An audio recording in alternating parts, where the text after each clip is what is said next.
আসসালামু আলাইকুম রহমতুল্লাহ। আশা করছি প্রত্যেকেই ভালো এবং সুস্থ আছেন।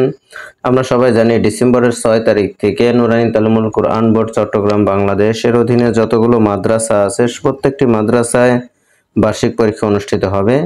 তারই আলোকে আমরা হুবহু বার্ষিক পরীক্ষার প্রশ্নের মতোই একটি প্রশ্ন তৈরি করেছি।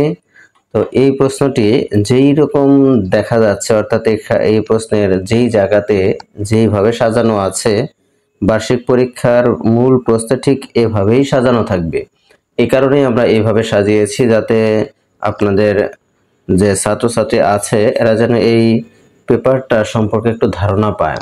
তো দেখুন, আমরা এই আরবি প্রশ্ন যেভাবে তৈরি করেছি, তো ভাগের বর্ণ থেকে 20 নম্বরের প্রশ্ন দেয়া থাকে এবং তামিজের বর্ণ থেকে দেয়া থাকে 20 নম্বরের প্রশ্ন। এরপর যে মুরাক্কাব আছে সেই মুরাক্কাবের এখান থেকে 30 নম্বরের প্রশ্ন দেয়া থাকে। কায়দার তারতিব 29 হরফের জন্য 20 নম্বরের প্রশ্ন দেয়া থাকে এবং হস্তাক্ষরের জন্য দেয়া থাকে 10 নম্বর।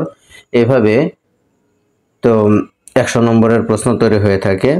যদি আমরা দেখি বাংলার ক্ষেত্রে, বাংলায় দেখুন ভাগের হরফ বর্ণ থেকে 10 নম্বরের প্রশ্ন দেয়া থাকে, স্বরবর্ণ এবং ব্যঞ্জন বর্ণ থেকে 20 নম্বরের প্রশ্ন দেয়া থাকে। এই যে তামিজের যে বর্ণগুলো আছে এটা থেকে 10 নম্বরের প্রশ্ন দেয়া থাকে। এলোমেলো বর্ণগুলোর সাহায্যে শব্দ গঠন করার জন্য দেয়া থাকে হচ্ছে 10 নম্বরের প্রশ্ন, এবং স্বর চিহ্ন যেগুলো আছে এগুলো দ্বারা শব্দ তৈরি করার জন্য দেয়া থাকে 20 নম্বর। 5টি ফলের নাম দেয়া থাকে এবং নিজের নাম এবং পিতার নাম লেখার জন্য 10 নম্বরের প্রশ্ন দেয়া থাকে। ইংরেজিতে যে ভাগের লেটার আছে এটার জন্য 10 নম্বরের প্রশ্ন দেয়া থাকে এবং ক্যাপিটাল লেটার স্মল লেটারের জন্য 20 নম্বরের প্রশ্ন দেয়া থাকে। এরপর যে লেটার দ্বারা শব্দ গঠনের জন্য 20 নম্বরের প্রশ্ন দেয়া থাকে। এলোমেলো লেটার সাজিয়ে লেখার জন্য হচ্ছে 20 নম্বরের প্রশ্ন দেয়া থাকে। শব্দার্থ লেখার জন্য থাকে 20 নম্বর।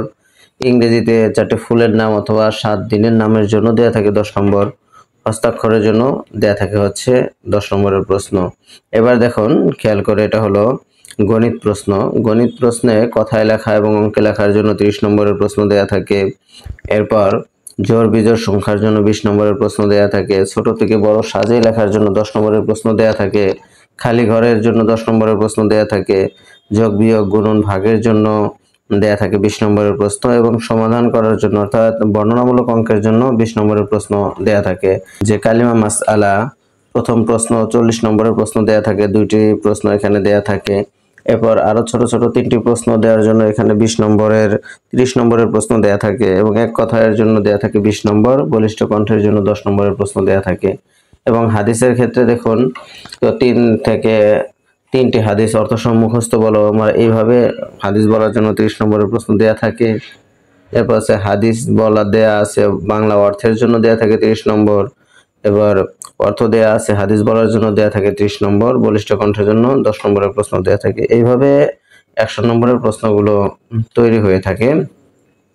তো দেখুন, আপনারা যারা পিডিএফ সংগ্রহ করে থাকেন এই ভিডিও ডেসক্রিপশনে একটি ডাউনলোড করার লিংক দেয়া আছে। সেই লিংকে ক্লিক করলেই আপনারা এই প্রশ্নগুলোর পিডিএফ ফাইল ডাউনলোড করতে পারবেন। সবাইকে ধন্যবাদ। আসসালামু আলাইকুম ওয়া রাহমাতুল্লাহ।